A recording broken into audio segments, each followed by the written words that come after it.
Donc maintenant, on va parler du sujet qui vous amène, c'est comment nourrir l'estime et la confiance au quotidien. Alors déjà, avant de parler de la différence entre l'estime et la confiance en soi, petit point sur déjà la confiance, parce que la confiance, c'est un vrai sujet, c'est un vaste sujet qui touche presque tout le monde, enfin, je pense. Je dis presque, mais je pense que ça touche tout le monde. Des fois, c'est le sujet principal d'une vie. Pour beaucoup de personnes, c'est un vrai pilier d'essayer de travailler sur sa confiance en soi. Parce que malheureusement, quand on n'a pas confiance en soi, c'est dans plusieurs domaines. Donc, on va être à se dévaloriser, on va être à toujours chercher de la reconnaissance autour de soi, on va être très susceptible aux remarques des autres, on va culpabiliser dès qu'on va essayer de mettre en place quelque chose et que ça ne fonctionne pas, on va manquer d'estime. Enfin voilà, donc c'est un vrai handicap dans la vie. Donc, c'est déjà essentiel de se recentrer déjà sur soi.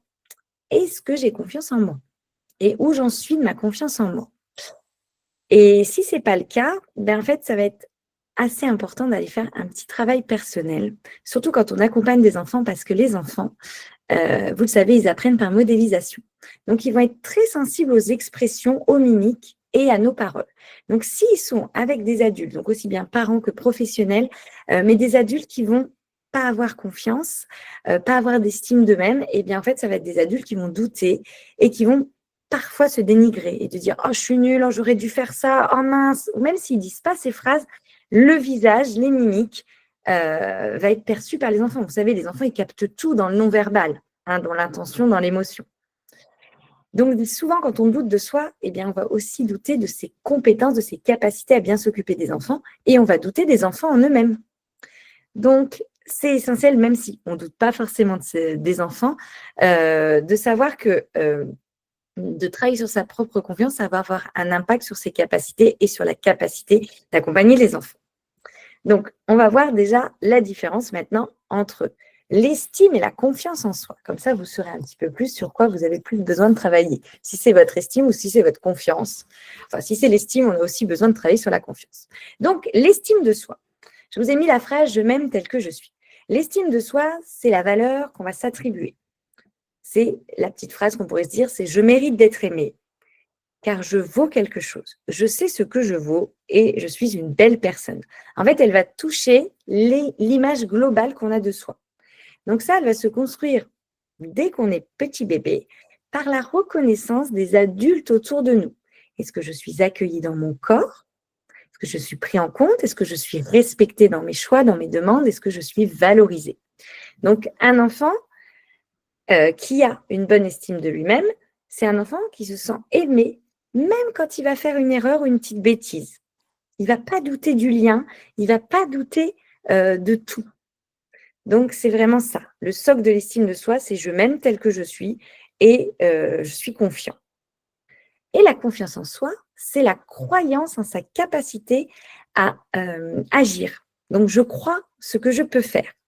Donc, c'est agir et surmonter des petites difficultés. Donc, c'est de se dire, je peux y arriver. Je suis capable de le faire.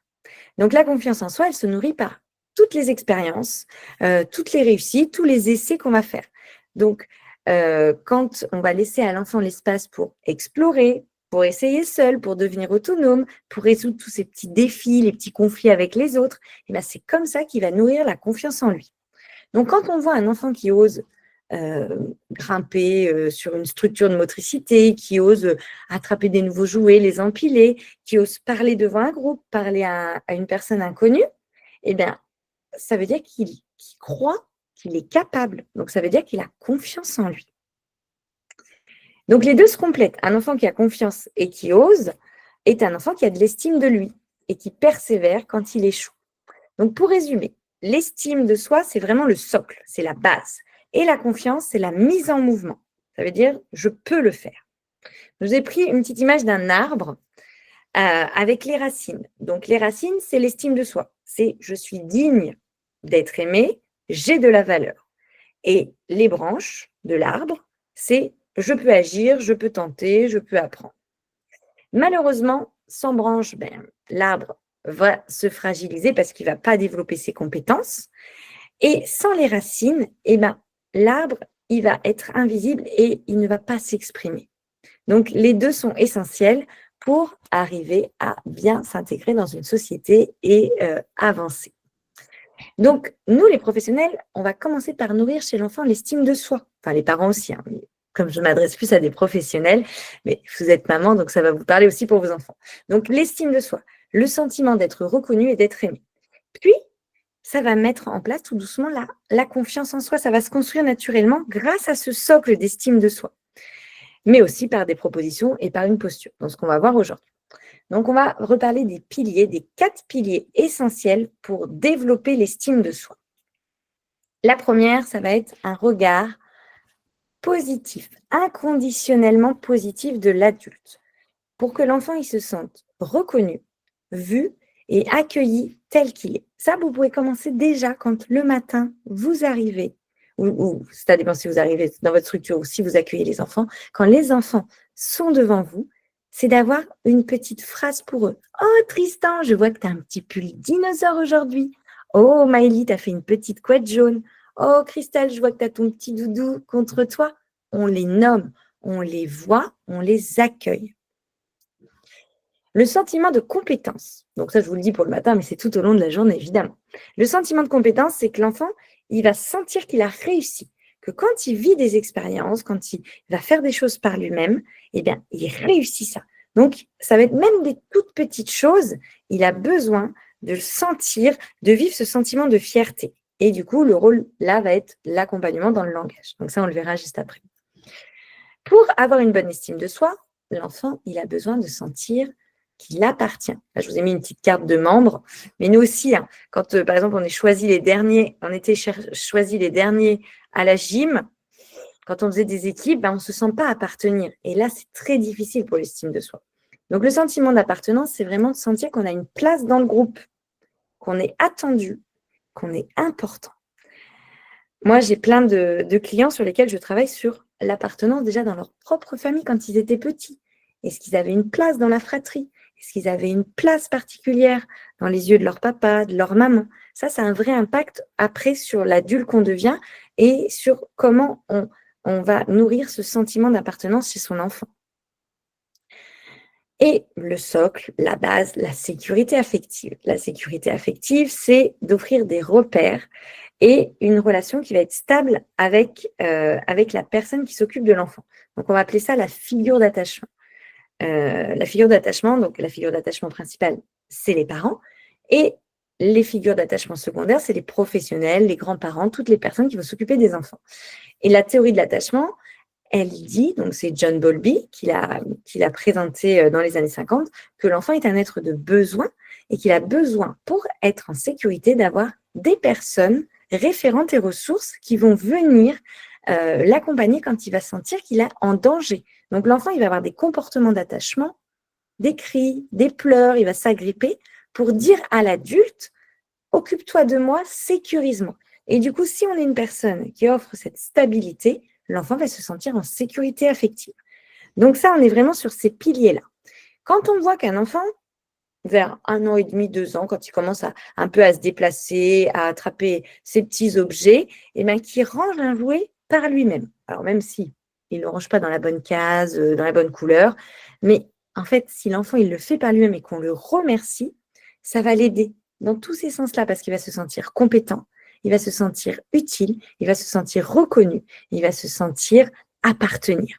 Donc, des toutes petites choses, remercier l'enfant et voir l'enfant le faire et sentir sa fierté, ça va être vraiment des piliers pour l'estime de soi. Alors, maintenant, on va parler un petit peu du langage. Donc, comment, en tant qu'adulte, on va pouvoir accompagner au mieux les enfants pour développer de la confiance dans son relationnel, dans ses compétences. Donc, les mots qui élèvent, donc les encouragements. Et les encouragements, pas sur tout et pas n'importe comment. Des encouragements qui vont être précis. Ah, je vois que tu as essayé plusieurs fois et que tu y es arrivé. Donc, on va parler aussi de tout ce qu'il a tenté. On va essayer de reformuler au positif. Donc, ça, on va le faire aussi à la fin de l'atelier. Donc, par exemple, un enfant on les appelle à table, ils viennent tous, puis il y en a un qui ne vient pas. Au lieu de lui dire, tu es en retard, tu traînes, tu essayes de venir, c'est super. On va essayer de garder ce rythme. Allez, hop, hop, hop, on y va. On encourage. on valorise plutôt que de nommer ce qu'il fait mal. On va essayer de valoriser les efforts plutôt que les résultats. L'enfant, si on valorise que ses résultats, il va avoir l'impression d'avoir de la valeur que quand il fait des efforts. Alors qu'un enfant, il a juste besoin d'être lui. Pour avoir de la valeur, c'est juste en étant lui. Donc, si on lui dit bravo, t'as fait ci, t'as fait ça, on va être trop dans l'encourager. Enfin, il ne va pas sentir qu'il a de l'estime de lui-même. Je vous donne un exemple un peu plus concret. Quand vous avez un enfant qui commence à avoir des notes et qui vous ramène un 15 sur 20, alors que c'est une matière où il a toujours des bonnes notes. Bah, on peut lui dire, tu es content de toi, c'est une bonne note, mais pas forcément valoriser. Par contre, un enfant qui passe d'un 7 sur 10 à un 7 sur 20, pardon, à un 10 sur 20, là, on va lui dire, waouh, t'as progressé. Comment t'as fait pour prendre 3 points? Là, on valorise. Vous voyez, c'est vraiment cette différence de si on valorise que le résultat, et bien en fait, l'enfant, il décourage sur les efforts. Et du coup, souvent des enfants qui sont en échec scolaire, là, je vous parle pour les plus grands, hein, bien sûr, mais ils vont rester un petit peu dans ça. Comme un enfant qui ne va pas oser, par exemple, faire le parcours de motricité, il n'a pas osé, on ne va pas l'encourager alors qu'on encourage celui qui réussit. Donc, on encourage aussi l'effort et surtout l'effort. Et attention au surencouragement, parce que des fois, on peut être dans une posture un peu trop comme un coach sportif. Allez, allez, allez, on y va, continue, tu vas réussir. Et bien, on donne à l'enfant l'illusion que c'est possible et que c'est facile. Mais en vrai, pour réussir, il faut beaucoup d'efforts. Il faut beaucoup de temps, il faut beaucoup de journées, il faut beaucoup d'essais pour que l'enfant y réussisse une nouvelle compétence, une nouvelle expérimentation. Donc, plutôt dire à l'enfant, quand il essaye, mais qu'il n'y arrive pas encore, je sais que tu vas y arriver un jour. Peut-être pas tout de suite, peut-être pas aujourd'hui. Et ça, c'est normal. On peut parler d'une chose assez banale où tous les enfants sont passés. Tu sais, c'est comme quand tu as réussi à marcher. Ça n'a pas été du jour au lendemain. Tu étais petit, tu as commencé à te hisser, après tu es tombé, tu as marché à 4 pattes, tu as recommencé. Et tu as fait ça pendant des mois et des mois et des mois jusqu'à ce que tu réussisses à marcher. Donc, on monte aussi tout ce cheminement. Les mots qui blessent. Les mots qui blessent, donc le premier, ça va être les étiquettes. Donc souvent, quand on met des étiquettes aux enfants, c'est pas forcément parce qu'on a une mauvaise intention. C'est parce qu'on le voit, on le nomme, parce qu'on est fatigué, parce qu'on ne se rend pas compte aussi de l'impact des mots. Alors que l'étiquette, ça va vraiment avoir un impact. Donc, par exemple, des étiquettes de « t'es maladroit »,« t'es méchant ». Eh bien, en fait, ça peut devenir la petite voix intérieure que l'enfant va se dire. Vous voyez, cette petite pensée. Et malheureusement, ça peut aussi devenir des prophéties autoréalisatrices. Parce que l'enfant, il se construit dans le regard de l'adulte. Donc, si l'adulte pense ça de moi, c'est que je suis vraiment comme ça. Moi, j'ai eu cette étiquette quand j'étais petite d'être maladroite. Parce que j'étais quelqu'un qui faisait les choses assez rapidement. Et bien du coup, quand j'étais pas chez moi, j'étais beaucoup moins maladroite. Parce que chez mes parents, j'avais une intention particulière. Et du coup, il y avait un petit stress qu'on me redise cette étiquette. Donc, c'est très enfermant et ça abîme vraiment la confiance des enfants. Les comparaisons, c'est pareil. On a l'impression, certainement quand on fait des comparaisons, que ça va permettre à l'enfant de voir ce qui est attendu et de faire comme l'autre enfant. Alors, pas du tout. En fait, la comparaison, quand on dit, regarde Steven, regarde comme lui, il y arrive. Et bien, en fait, ça va juste installer un sentiment de compétition. L'enfant va vouloir arriver à être le meilleur, donc il va avoir une tendance après à être un peu plus perfectionniste et ça va aussi avoir un sentiment d'infériorité parce qu'il va se comparer à l'autre est capable et moi je ne suis pas capable. Donc quand on critique, on dévalorise, on met des étiquettes ou de la comparaison, eh bien en fait l'enfant il va apprendre à se juger. Parce qu'on le juge, donc lui aussi, il va se juger, il va reproduire ce que fait l'adulte. Alors que quand on va dire des mots qui élèvent ou qu'on va valoriser, eh bien l'enfant, il va apprendre à croire en lui et se valoriser. Alors, je voulais aussi vous parler de la puissance de la narration. Donc, raconter à l'enfant ses réussites et mettre en mots ses progrès. C'est-à-dire d'expliquer à l'enfant tout le chemin qu'il a parcouru. Tu as essayé aujourd'hui de manger tout seul et tu n'as pas abandonné. Mais je vais t'aider pour la suite. Mais on valorise déjà ce qui s'est passé. Il a essayé pendant peut-être 10 minutes de manger tout seul avec sa petite fourchette. Waouh! Depuis hier, tu n'as plus besoin d'aide pour mettre ton manteau. Je sais que tu vas y arriver tout seul. Et il y a encore quelques semaines, tu me tendais ton manteau. Maintenant, je sais que tu peux le faire. Donc, on lui montre aussi comment il a progressé. Donc, on va valoriser ses efforts. Tu t'es appliqué, tu as persévéré, tu as cru en toi, tu as essayé, tu as réessayé. Tous ces mots, c'est hyper important qu'ils soient dans votre vocabulaire de tous les jours, de toutes les tentatives de l'enfant. Et c'est important aussi de lui parler de sa réussite au fil du temps pour que ça ancre dans sa mémoire positive. Donc, par exemple, vous êtes vers la piscine à balles et puis il y en a un qui saute dans la piscine à balles et vous vous rappelez que quand il était plus jeune, il avait du mal. Oh, tu te souviens, quand tu étais plus petit, tu n'osais pas sauter et maintenant tu le fais tout seul.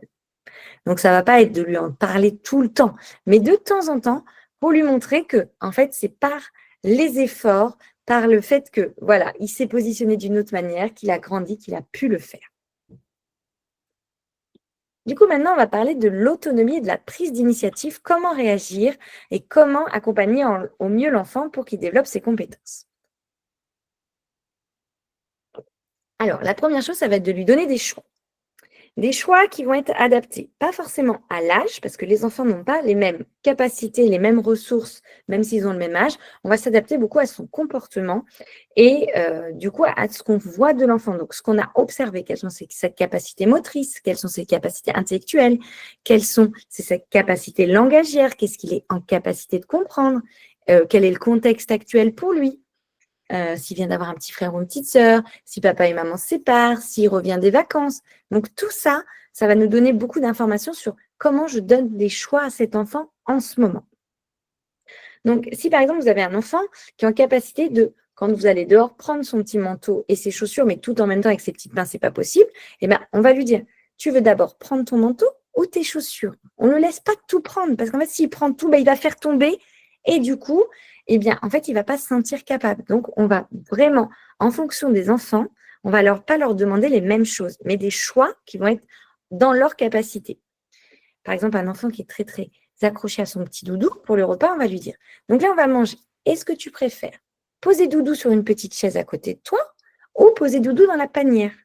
On lui donne un choix qui va, lui permettre de se sentir capable de se séparer de doudou, mais dans quelque chose qui est assez sécurisant. Inviter l'enfant à participer. Donc ça, c'est vraiment réfléchir à son matériel pour que l'enfant il puisse manipuler les choses sans risque et qu'en fait, il se sente capable.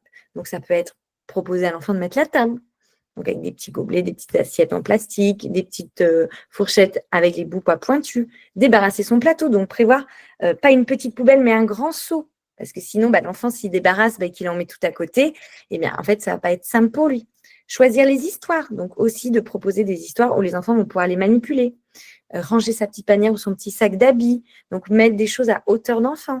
Quand l'enfant veut sa tétine ou son doudou que ce soit à hauteur, tu peux le prendre tout seul, tu peux aller le chercher, tu sais où sont les tétines. Quand vous allez dans la salle de bain, tu peux ouvrir le tiroir et prendre une couche. Et les couches, tu sais où elles sont rangées. Voilà, on encourage les initiatives, on valorise. On accueille quand l'enfant essaye de faire quelque chose par lui-même. Mieux vaut laisser un enfant tester et ajuster par lui-même sa posture plutôt que de faire à sa place, même si ça nous démange. En général, quand on voit un enfant faire quelque chose, moi je pense par exemple à un enfant qui essaye de faire ses lacets tout seul, c'est horrible. Moi, j'ai les doigts qui me démangent et je me contiens pour ne pas l'aider. Parce qu'en fait, en nous, c'est les neurones miroirs qui s'activent. On sait le faire, on sait que ça va aller plus vite et on se dit, en plus, je vais lui montrer, il va modéliser. En fait, le plus important pour l'enfant, c'est le chemin. C'est pas le résultat, c'est la façon dont il aura essayé, dont il se sera positionné. Si vous avez par exemple un enfant qui essaye de monter sur une chaise tout seul, si vous voyez qu'il galère, qu'il n'arrive pas à poser son pied, qu'il positionne sa main et que vous l'attrapez, vous le mettez assis, il n'a rien appris. Alors que si vous le voyez qui essaye, qui se remet et qui au bout d'un moment s'assoit, et là, il va avoir une banane, un sourire de fou, vous allez voir cette fierté. Et bien c'est ça, on accueille l'initiative, tu as essayé, on encourage, on est à côté pour la sécurité, mais on laisse au maximum l'enfant faire quand il n'y a pas de danger, bien sûr. Et après, c'est aussi intéressant d'aller réfléchir à son espace pour mettre de plus en plus de sécurité pour valoriser l'autonomie. J'ai animé vraiment un atelier sur le sujet, si ça vous intéresse. Je pense que vous pourrez le retrouver en replay sur YouTube sur l'autonomie. Un espace des responsabilités avec chaque enfant qui va pouvoir faire des petites choses en autonomie tout seul. Donc, par exemple, un enfant qui peut distribuer tous les gobelets aux autres. Un enfant qui va aujourd'hui arroser les plantes. Nous, on avait mis ça en place dans une de mes structures. C'était tous les jours, on avait la liste de tous les prénoms, on mettait une petite croix quand il l'avait fait. Et puis, une fois qu'on avait fait toute la liste, on remettait des petites croix. Et bien, il y en avait un qui était désigné pour aller chercher le chariot du repas, bien sûr avec une professionnelle. Mais alors, là, comme ils étaient contents, aujourd'hui, c'est à Paul d'aller chercher le chariot. Ma petite explosion de joie, et Paul, il est arrivé avec le chariot, trop content. Vous voyez, une petite responsabilité toute simple, ça développe cette confiance. Et des rituels individuels, donc ça, c'est de bien connaître les enfants et d'avoir des petits moments où vous êtes avec eux et vous montrez comme vous les connaissez et comme vous savez ce qu'ils aiment, et ben, ils vont se sentir reconnus, ils vont se sentir vus. Donc, ça peut être, par exemple, un petit humour de répétition. Une fois, vous étiez en train de faire le change ou dans le coin calme avec un enfant, et puis il vous met son petit doudou dans un coin, vous rigolez, et bien, en fait, quand vous êtes avec lui, vous pouvez recommencer ce petit jeu. Il va se dire « Ah, Nounou, elle m'a repéré, ou la professionnelle, elle m'a repéré. » Ça peut être un enfant qui monte et qui aime bien compter, il monte les marches, ben vous comptez les marches avec lui, ou un petit rituel où on dit les couleurs, ou chanter sa petite chanson préférée, peu importe, mais quelque chose qui va être individuel où l'enfant va sentir qu'il a une place particulière, il est reconnu, il appartient au groupe. Voilà, il est présent. Donc tout ça, c'est des petites choses vraiment à faire tout le temps au quotidien. Des petits jeux, des jeux qui vont valoriser la confiance en soi. La chanson des prénoms. Donc, c'est le matin ou ça peut être en début d'après-midi. Hein. En général, la chanson des prénoms, on le fait le matin à l'accueil, mais c'est bien de le faire plusieurs fois. Donc, c'est une petite chanson où vous allez nommer tous les prénoms des enfants. Donc, il y en a des classiques, par la fenêtre ouverte, j'ai un nom, un prénom. J'avais une collègue, elle chantait une chanson avec un collier de perles. Donc, chaque perle était un prénom d'enfant.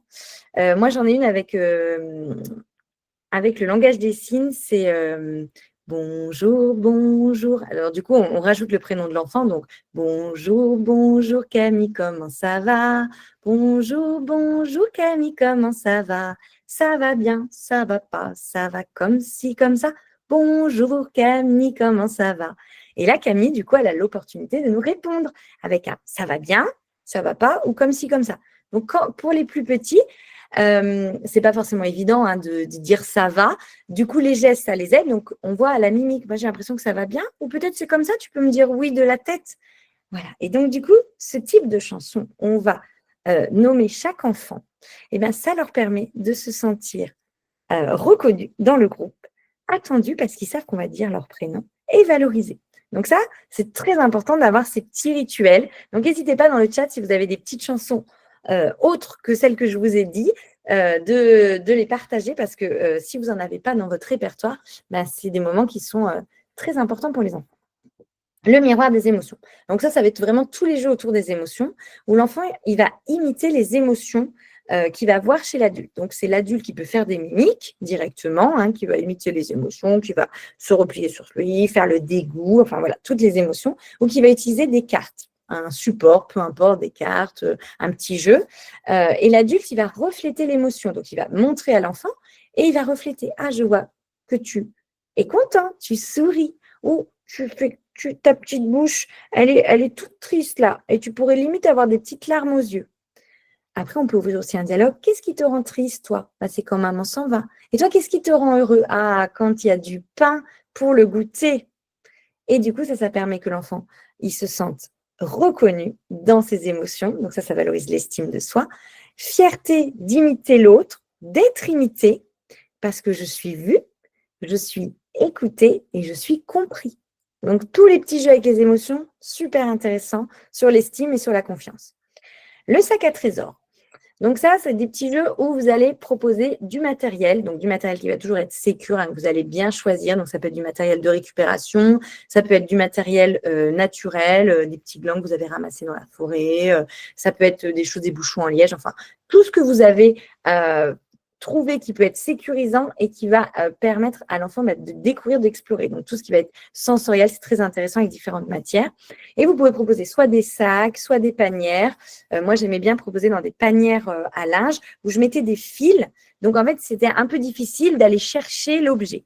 Et une fois que l'enfant il a trouvé l'objet, il va le choisir, il va l'explorer, il va le montrer à l'adulte. En fait, il va être dans cette exploration de qu'est-ce qu'il y avait dans mon trésor.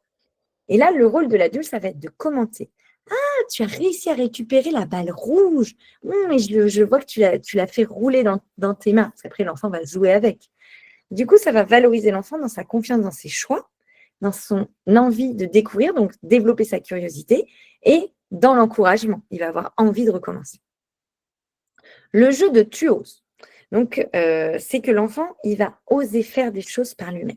Donc, ça peut être reproduire des gestes, donc comme un petit jeu, comme un Jacadie.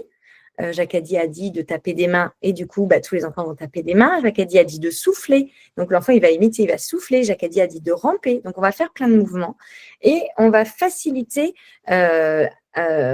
l'initiative. Donc, dès que l'enfant, il va essayer, on va te faire « Ah, bravo, je vois que tu as bien tapé des mains. Ah oui, tu as soufflé. Oui, c'est comme ça. Tu peux souffler par le nez ou par la bouche. » Et ça permet à l'enfant d'oser faire, d'oser dire, de se positionner dans un groupe. Je vous donne des petites variantes de jeux, pas forcément type Jacadie. Moi, par exemple, je faisais le jeu des cerceaux. Donc, on avait plusieurs cerceaux. Je distribuais un cerceau par enfant et je disais « Donnez-moi un cerceau ». Donc, je faisais noter une petite chanson « Donnez-moi un cerceau pour faire un sac à dos ». Et du coup, je coinçais le cerceau dans mon dos. Les enfants essayaient, donc ils le mettaient de la manière dont ils le sentaient. Mais voilà, ils imitaient ce que faisait l'adulte, ils osaient faire. Je faisais aussi des petits jeux de danse où j'allais asseoir les enfants, me lever, danser autour d'eux et après les inviter les uns après les autres à se lever et danser. J'avais fait ça aussi dans le noir, mais ça permet à l'enfant d'oser, de faire devant tout le groupe. Quand on fait des petits lotos, moi je disais aux enfants, dis-moi ce qu'il y a sur ta petite carte. Donc, chacun son tour. Donc, vas-y, Mathias, qu'est-ce que tu as, toi, devant tes yeux? Donc, si, par exemple, il avait la petite carte avec tous les éléments de la mer, j'ai un crabe, j'ai une éprouvette, donc une épuisette, donc on reformule. Ça, je ne sais pas ce que c'est. Alors, à votre avis, est-ce que quelqu'un sait? Oui, c'est un râteau. Voilà, c'est le râteau pour jouer dans le sable. Donc, on laisse l'enfant exprimer ce qu'il sait, puis on encourage les autres aussi à participer. Et du coup, là, l'enfant, il se dit qu'il peut faire les choses, il peut oser, même si ce n'est pas parfait. C'est OK parce qu'il se sent valorisé par le groupe, par l'adulte. Le jeu Les Petits Bâtisseurs, donc c'est tout ce qui va être petits jeux de construction. Donc, proposer des petits gobelets empilés, des blocs en mousse, inviter en fait les enfants à créer, à faire des cabanes. Moi, je sais que souvent, quand je proposais par exemple un parcours de motricité, je ne faisais pas un truc vraiment carré où des fois, je mettais un peu les mousses dans tous les sens, donc les blocs moteurs, et j'essayais aux enfants créer leur parcours de motricité. Et du coup, ils déplaçaient, ils essayaient de les porter. Et en fait, des fois, ils galéraient un peu, mais c'était ça justement l'objectif. Et du coup, je dis, waouh, t'as essayé plusieurs fois et t'as réussi à le porter. Du coup, quand ils vont réussir à construire quelque chose, même si c'est pas forcément mais peut-être une petite tour de Lego, et bien en fait, ils vont développer le sentiment de compétence, de réussite. Donc ça, c'est hyper intéressant d'avoir tous ces petits jeux de construction, même si ce n'est pas des jeux concrets, mais de proposer des choses où les enfants vont pouvoir construire des choses par eux-mêmes. Et le mur des chefs-d'œuvre, ça va être d'exposer quand ils ont fait des réalisations. Donc, pas forcément que des réalisations artistiques, ça peut être évidemment les petits dessins, les gommettes, la peinture, mais ça aussi de prendre des petites photos d'un enfant qui a fait une construction, une cabane. Parce que souvent, en fait, il y a des enfants qui n'aiment pas forcément les activités manuelles et du coup, en fait, ils ne peuvent pas le montrer ou le revoir. Donc, quand il y a les parents qui arrivent ou quand vous êtes que en groupe avec les enfants, de nommer « Oh, ça, c'est le dessin de Léa. Ça, c'est la construction de Fanny. » Du coup, ça permet aux enfants d'avoir une reconnaissance visuelle et c'est très symbolique et ils se disent qu'ils ont laissé leur petite trace. Donc ça, c'est hyper constructeur pour leur confiance en eux. Alors, les clés de la régulation émotionnelle. Donc, ça va être plutôt l'expression des émotions. Donc, une chose qui va être essentielle, ça va être de nommer l'émotion. Je vois que tu es en colère, je vois que tu es déçu. En fait, l'enfant, il ne comprend pas forcément ce qui se passe pour lui. Il ne sait pas l'exprimer. Il y a encore beaucoup d'adultes, malheureusement, qui ne savent pas reconnaître les émotions parce qu'on ne leur a pas appris. Ils sont, on peut dire, inalphabètes émotionnellement. Donc, ça va être essentiel pour nous, les professionnels, d'accompagner l'enfant, d'aider l'enfant à reconnaître ce qui se passe en lui avec des mots qui apaisent et des mots justes. Je vois ce qui se passe pour toi. Je comprends que tu sois en colère. C'est normal d'être en colère. C'est normal d'être déçu. C'est normal d'être dégoûté quand il y a quelque chose qu'on n'aime pas.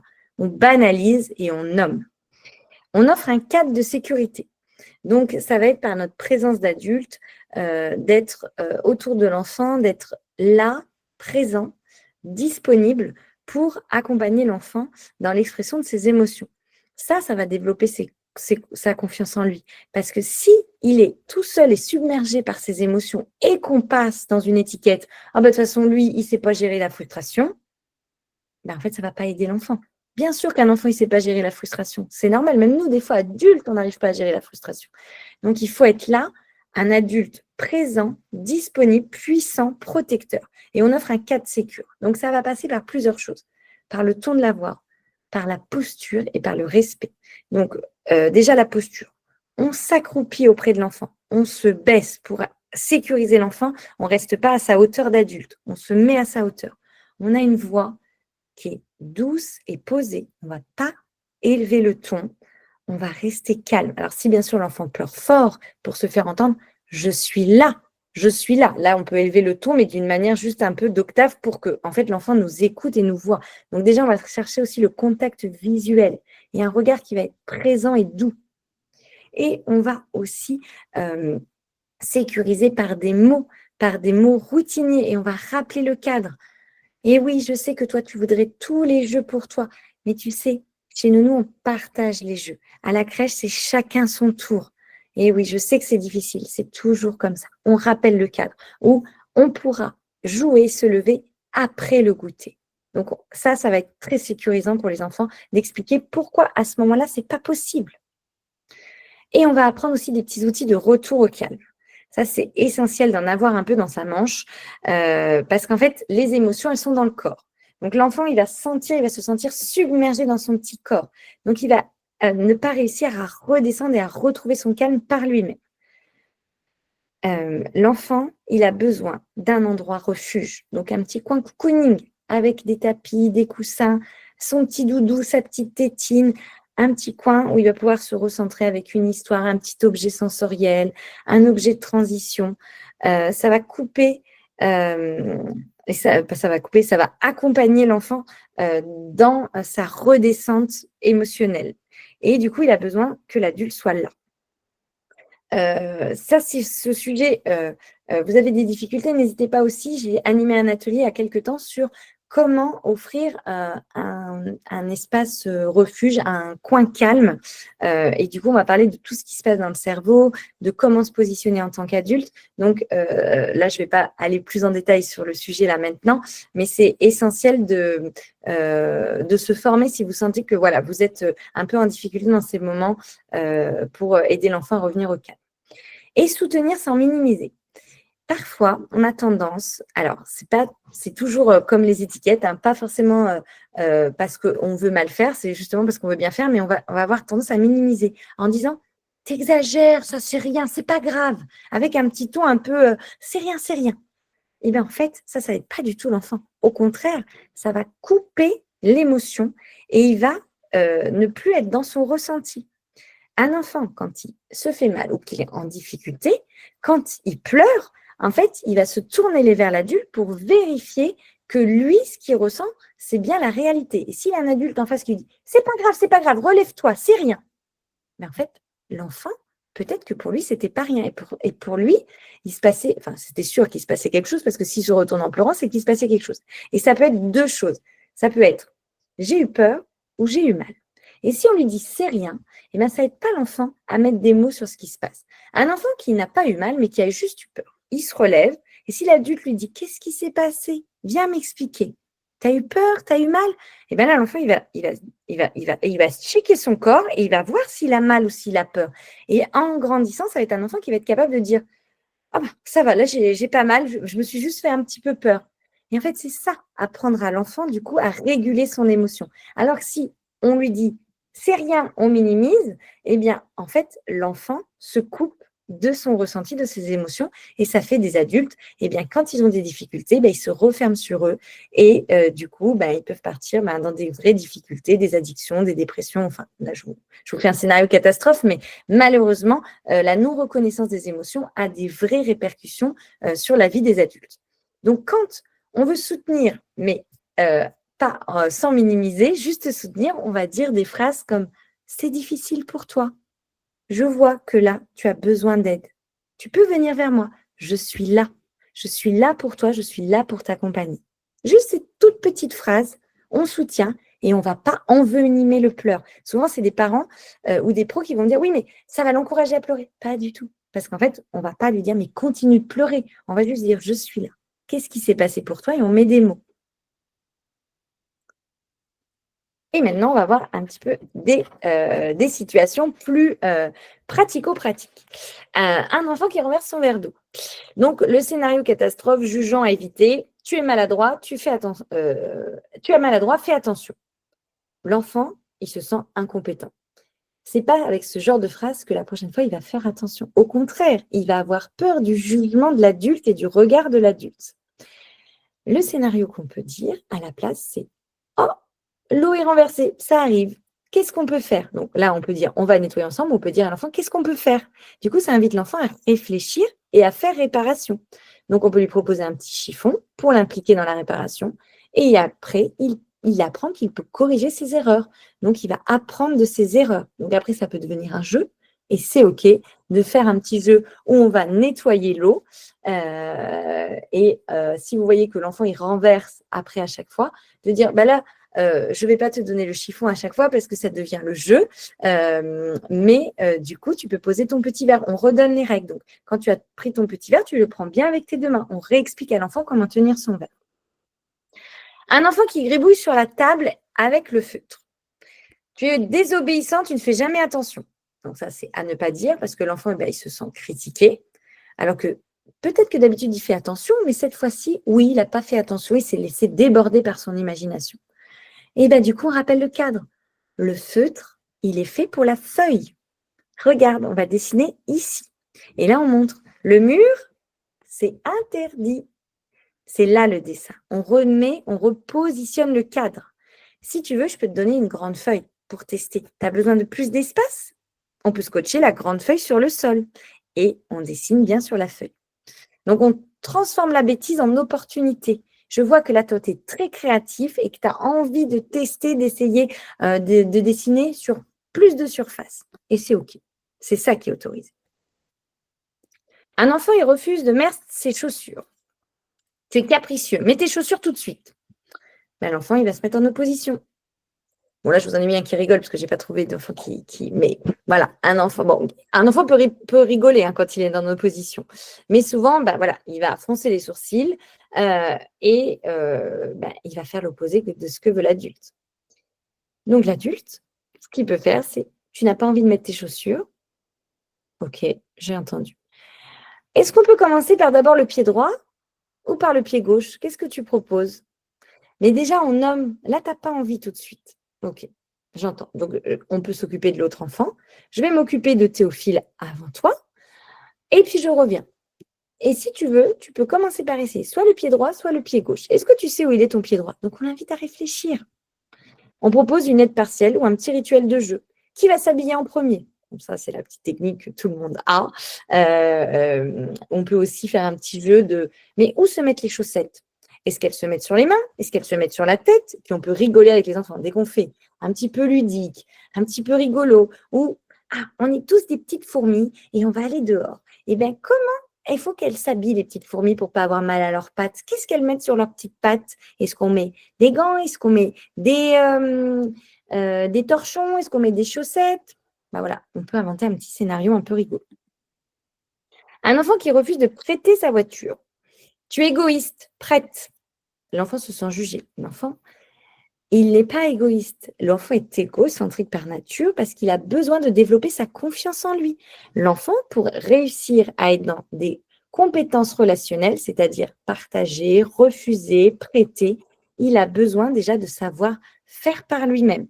Donc, c'est une étape normale où l'enfant a besoin de s'autonomiser, de faire et de refaire pour pouvoir s'engager dans une relation et être en échange avec un autre enfant.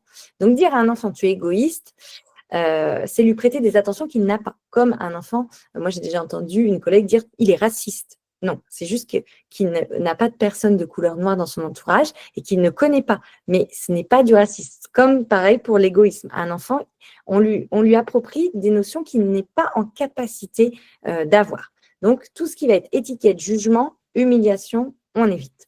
Le scénario constructif, c'est tu aimerais encore jouer avec cette petite voiture et je sais que c'est difficile de partager.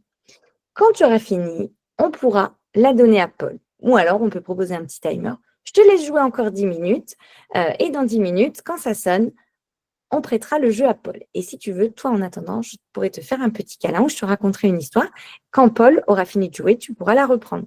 Ou on trouve une alternative. Mais voilà, on essaye d'accompagner l'enfant au mieux dans le fait de prêter, de partager. Et je finirai avec cette citation de Einstein.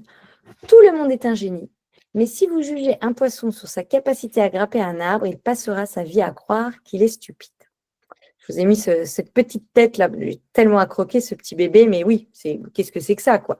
C'est vraiment notre rôle. Nous, en tant que professionnels, ça ne va pas être de comparer les enfants entre eux, leurs capacités, mais ça va être de reconnaître que chacun a ses capacités et de valoriser où en est chaque enfant pour l'accompagner au mieux à son rythme, à progresser et à développer son estime de lui et sa confiance en lui.